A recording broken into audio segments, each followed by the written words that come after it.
Hello everyone, welcome back to the channel. Today's video is going to be me setting up my Mgram watercolor palette. I have all these colors here, I believe there's 16 in total.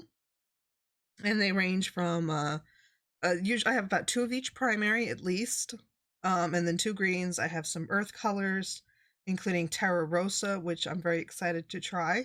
And we have some convenience colors, and like purples and stuff like that. And turquoise is a complete convenience color because it's a mixture of what's already in the palette, but I love painting with turquoise, so oh well. So let's get started, and we're gonna go right from the left all the way to the right in color order with Hansa Yellow. This is PY3. Ooh, got some in the cap. All right, and I have all my half pans labeled with what the color is, what the pigment is, and what the brand is. Ooh, that's coming out. Look at that. Kind of see watercolors already coming out.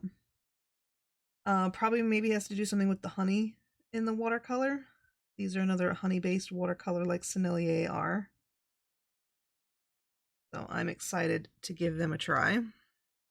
Ooh, that lid's not wanting to go on. There we go. I win. And then as we go along, I'll put them in this container here. This is simply a container from Target. I store all my watercolors in there. They're Bright Room. It's a 6" by 4.5" by 3.25" container. And they are perfect for storing watercolor tubes. Even these large ones, I can hold all of these, and then there's still room for more in here. Oh, I'm trying to get that peak down. Hopefully it goes down on its own. Next up, we have Hansa Yellow Deep, which is actually not its usual, what is it, PY65? This is actually PY97, so a little different than usual, if I'm not mistaken. Oh, we're gonna make a mess today. We are gonna make a mess with these Mgram colors. Okay. That's definitely something to keep an eye out, because that's the second time it's happened. Maybe it's just the yellows, but we'll definitely see. Oh, kind of made a mess there. But it's not too bad. Okay. Definitely making a mess though.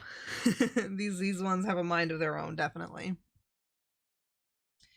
Next up for my palette, I have Indian Yellow, which according to the little chart they have, this is PY110 by the way. According to the chart that I saw when I picked these colors out, this was definitely more of an orange hue. So I'm hoping it stays like that. Yeah, it's very orangey.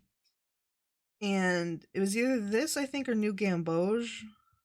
And I picked this so I'd have a more traditional Hansa Yellow Deep kind of color, a little more orangey, something I could do like pumpkins and other orange goodies that I enjoy painting from time to time. Right? Kind of still making a mess here, but hopefully these, like I said, these peaks will settle down. If not, I'll take a brush and get them down and take care of that. All right, on to reds. We have Naphthol Red, which is PR112. I love this in Pyrrole, but I went with Naphthol this time instead of Pyrrole. I think because this was series 2, and I think Pyrrole was series like 3 or 4, so a little bit more money. So I was like, we'll just go with the Naphthol. This one's a lot more fluid than the yellows. It is flowing very nicely and settling out. There we go. And then for my more blue leaning, I picked a permanent alizarin crimson, which is not a very common one for me to pick. And it is PR264. I wasn't sure which one I wanted to go with, and I just kind of settled on this one. It seemed like a good fit. Oh, look at that, clean. That one's clean. Not anymore.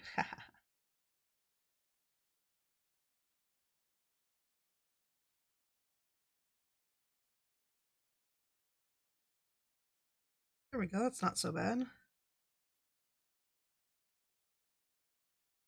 Alright. That takes care of the reds for me. Next, I chose Ultramarine Violet Deep as a purple for me, and this is PB15, excuse me. I wasn't sure if I was going to be painting any florals or anything like that that would need... Ooh, that's hard to open. Oh, it leaked a little bit. I see what's up. That's all right. That's all right.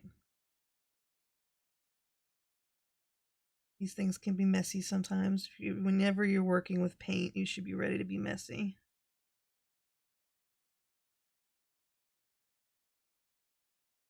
Come on. There you go. Now you're being nice to me. But I wasn't sure if I wanted to do any florals or anything that would need a purple or a purple undertone, so I grabbed one just in case. I always like to have one on hand if my palette has the room for it. But moving right along, we have Ultramarine Blue, which is PB29. Good old standard Ultramarine Blue.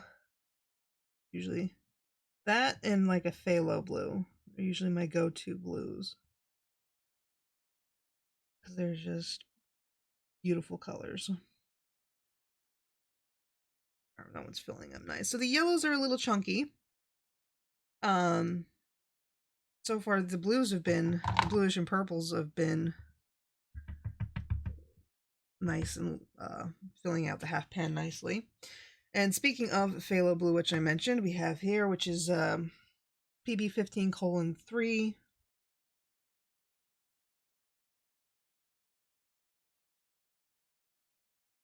I love the phthalo colors. They are just beautiful, bright colors.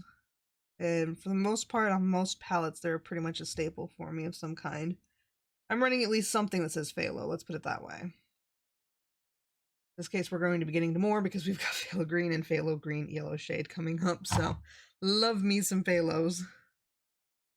But before we get there, we're going to do turquoise, which is actually a mix of PB13 and PG7. So it's a pure convenience color because I have these colors already on the palette. But it's great for skies and water, and it's just one of my favorite colors. Turquoise teal is just, I love it. So I've got the convenience mix of it. I think I actually have this in oil paint as well, if I'm not mistaken. Let's see. Yep, got it in oil paint as well. I got most of these from my local art store, the Art and More store here in my little town. They carry the full M-gram line, so they've got the watercolor, the gouache, oil paint, and acrylic, and I've never seen the acrylics before anywhere else in person, so I thought that was cool, and I think I'm going to pick that up eventually to try out. But real quick, this is Phthalo Green. It is PG7, so this is one of the colors in the turquoise mix there, so I could technically mix it myself, but I like to be a bum sometimes. Okay.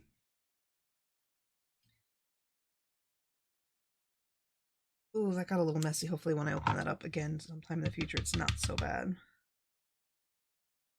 Then we have Phthalo Green Yellow shade coming up. That is PG36. So we got some nice phthalo single pigment greens. I always include greens on my palettes. That's kind of what the classical painters did. They would have a warm yellow and a cool yellow, a warm red, blue, but they would also have greens. Not going back on. There we go. They would also have a warm and cool green on their palette as well. So that's something I just became used to doing because of them. Now adding in purples and oranges and stuff is purely just for ease for me, but I like to keep up with the greens if I can. If I absolutely have to keep the palette smaller, I will omit them. But I like kind of following in their footsteps with that. This was Yellow Ochre. And it is PY. Come on now, come on now. That's weird.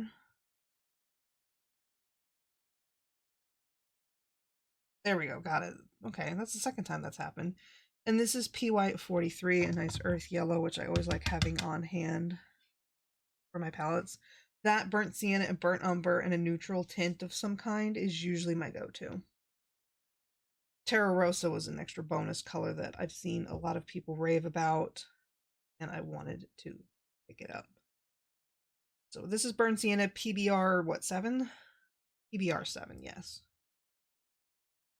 I'm getting so used to seeing all these colors in multiple paint lines, and I'm starting to remember the pigments.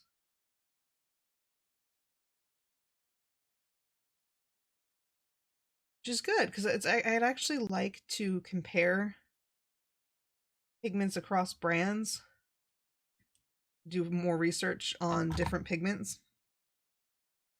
Like, I'd love to see PBR 7, like, what's the difference between different watercolor brands, what's the difference between it in maybe oil to watercolor, what the kind of difference are we looking at in pigment. So I'd love to do that someday.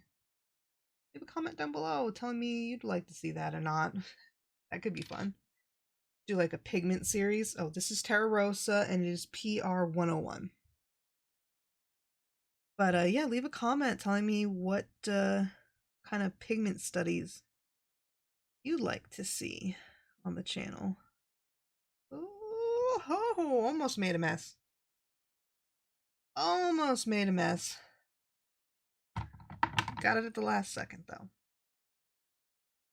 Next up is Burnt Umber, which is also PBR 7, if I'm not mistaken. Yes. Oh, that was a nice clean open. But yeah, I'd love to like talk about like PY3 across different brands, or maybe just in watercolor, or just in general information about different types of popular pigments that we all use when we paint and draw and color and such. That would be fun to just kind of geek out and talk about color. And this is neutral tint. This is a convenience color mix of PV19 and PG7. I actually do not have PV19. I have PV, what, 15 I said? I can't actually mix this with what I have. And I always like having a neutral tint on the palette to help with shadows and darker parts, because I don't actually like to use, like, when watercolor comes around, I don't like to use, ooh, that was a bit much, like ivory black or anything like that. I feel like it's too dark for watercolor, and I'll use actually neutral tint or something similar in place of it. And I just enjoy doing that. But there we go.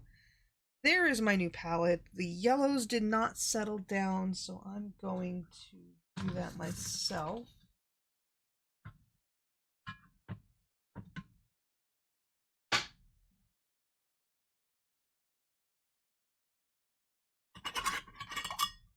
Got need a little water. We don't need a big brush. We just need a little. We need a little brush to just kind of pat it down. So we'll use a Princeton Velvet Touch. Just kind of push that down.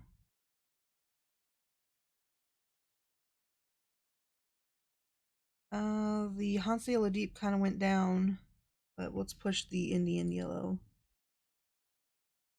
down. And then I think the Alizarin Crimson, and I think we'll be good. Oh, maybe the Yellow Ochre too. Just don't want to make a mess of my tin if I can help it.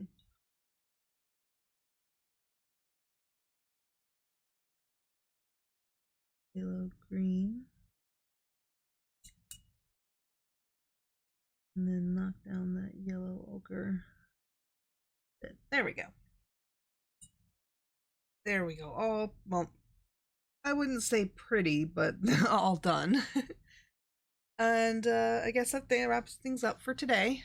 If you'd like to see a review on Mgram, or maybe even a comparison between it and maybe Sennelier, since they're both honey-based watercolor, I would love to be able to do that.